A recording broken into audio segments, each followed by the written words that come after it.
കൂട്ടുകാരെ, എൻ്റെ പുതിയ വീഡിയോയിലേക്ക് എല്ലാവർക്കും സ്വാഗതം. എൻ്റെ ഇന്നത്തെ വീഡിയോ മഴക്കാലത്ത് നമുക്ക് എങ്ങനെ വെള്ളം ശേഖരിക്കാം എന്നുള്ളതാണ്.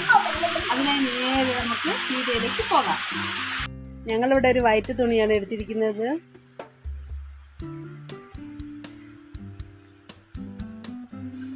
അപ്പം ഇതുപോലെ ഫിറ്റ് ചെയ്യുക. 4 കാല് ഫിറ്റ് ചെയ്തിട്ട് തുണി ഇതിൻ്റെ മീതിയായിട്ട് കെട്ടുക. തുണി കെട്ടുമ്പോൾ ശ്രദ്ധിക്കേണ്ട കാര്യം, നടു കുറച്ച് താന്നിട്ട് വേണം, കുഴിഞ്ഞിരിക്കണം. എങ്കിലേ വെള്ളം താഴേക്ക് വെള്ളം വരണമെങ്കിൽ ഒരു വെയിറ്റ് ഇതിൻ്റെ നടുവശം വെക്കണം. നല്ല വൃത്തിയുള്ള വെയിറ്റ് വെക്കണം, എങ്കിലേ വെള്ളം താഴേക്ക് വരികയുള്ളൂ.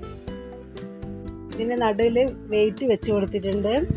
അപ്പം മഴ പെയ്യുന്നേരം ഇതുവഴി ഈ നടുഭാഗത്തേക്ക് വന്നിട്ടാണ് വെള്ളം താഴേക്ക് വരിക. ഇതിൻ്റെ ചുവട്ടിൽ ഒരു നല്ല വൃത്തിയുള്ള പാത്രം വെച്ച് കൊടുക്കാം നമുക്ക്. ഇപ്പം ശക്തമായ മഴയാണ്. ഏകദേശം വെള്ളം പാത്രത്തിൻ്റെ 1/4 ഭാഗം ഞങ്ങൾക്ക് കിട്ടിയിട്ടുണ്ട്.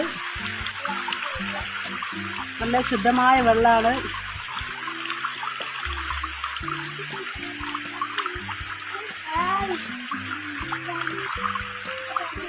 ഒരു നൂല് പോലെയാണ് വെള്ളം ഇങ്ങനെ വരുന്നത്. കാണാൻ തന്നെ നല്ലൊരു ഭംഗിയുണ്ട്.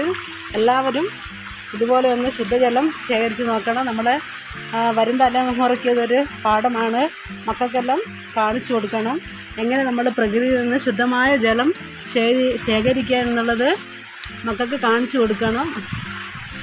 വീണ്ടും നല്ലൊരു വീഡിയോ ആയി വരുന്നത് വരെ താങ്ക് യു.